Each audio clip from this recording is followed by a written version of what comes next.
Are you an individual inventor or an owner of a startup and wondering how to go about obtaining a US patent?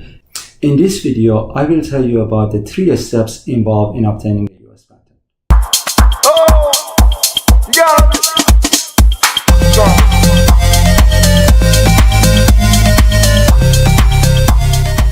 Hello everyone, my name is Babak Akhlaqi, a patent attorney with Novotech IP International, where we secure your assets through IP. If it's your first time here, please hit the subscribe button. And please make sure you stay till the end because I'm going to share with you a tip to help you avoid losing your patent rights before this patenting journey of yours even begins.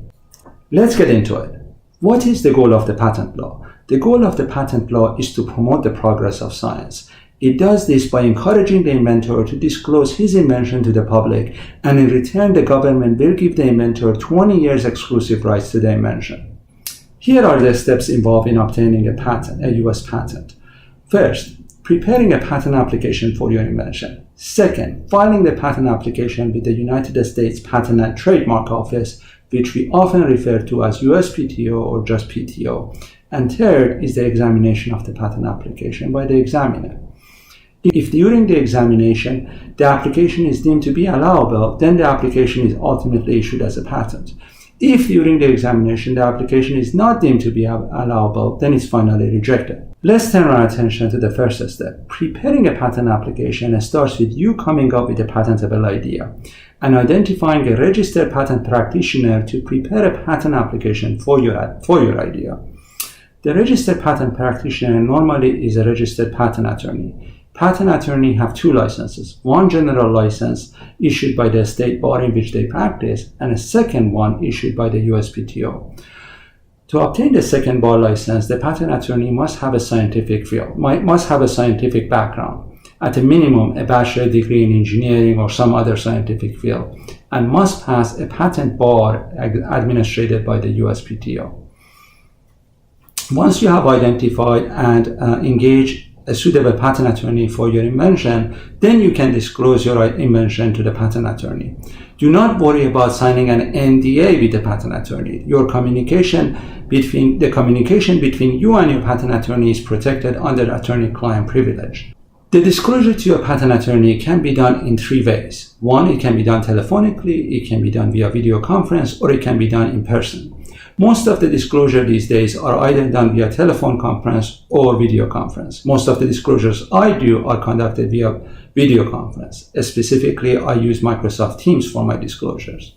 The disclosure normally takes about 1 hour, during which the patent attorney will ask you about the manner of making and using the invention.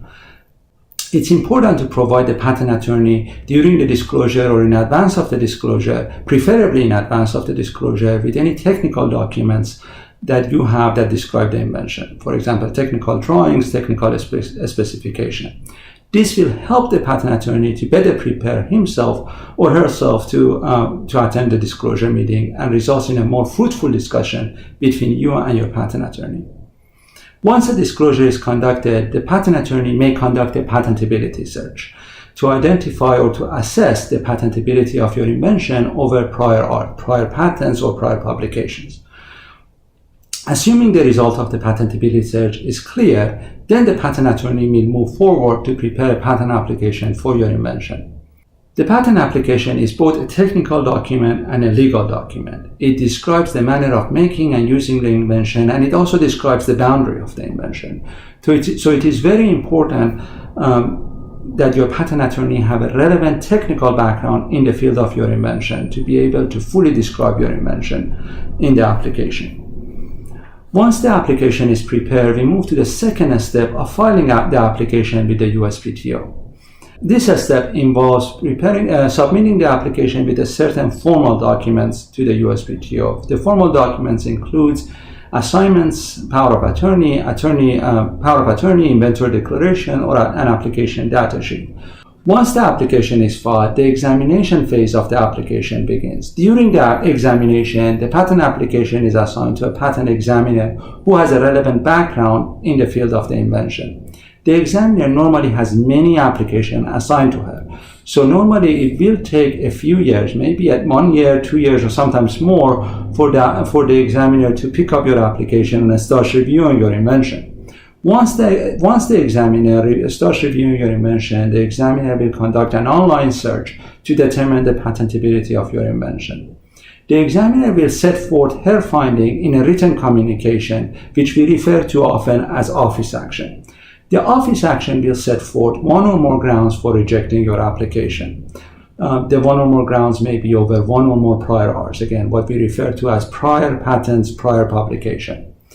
The examiner will mail the office action to your patent attorney. Your patent attorney will review the office action, and if the examiner findings are correct, the patent attorney will work with you to amend your application to try to overcome the rejections raised in the office action, and then will submit a response along with the amendment to the examiner. If the examiner's findings, however, are not correct, the patent attorney will submit a response identifying a flaws in the office action. Specifically, the attorney will describe why the prior art cited in the office action do not teach one or more feature of your invention. This back and forth between your patent attorney and the examiner is often referred to as prosecution. Ultimately, the prosecution will either result in allowance of the application or ultimately rejection of the application. If the application is allowed, then it will go on to issue as a patent. If the application is rejected, then it will ultimately become abandoned. In the next video, I will tell you about why patents are important and how you can use them strategically. But before we conclude, I promise a tip at the beginning of this video. And the tip is, do not disclose your invention to anyone, of course, other than your patent attorney prior to filing your application. The reason for this is, as soon as you disclose, in a lot of jurisdictions outside of the US, you will forego your rights to obtaining a patent. That is, they consider the patent to become part of the public domain. Thankfully, the US will give you 1 year from the public disclosure to file your application. However, it's best not to disclose the invention. The second tip is, here is a second tip. If you want to expedite the prosecution of your application, you don't want to wait 1 year or 2 years for the examiner to review your case, there is a mechanism for that. Your attorney can file, along with the application, a formal document called Request for Expedited Examination. Once it is filed, it will result in examination of your application within 3 to 4 months, and the patent office will guarantee a final result within 1 year. Thank you for paying attention. If you like this video, please hit the like button.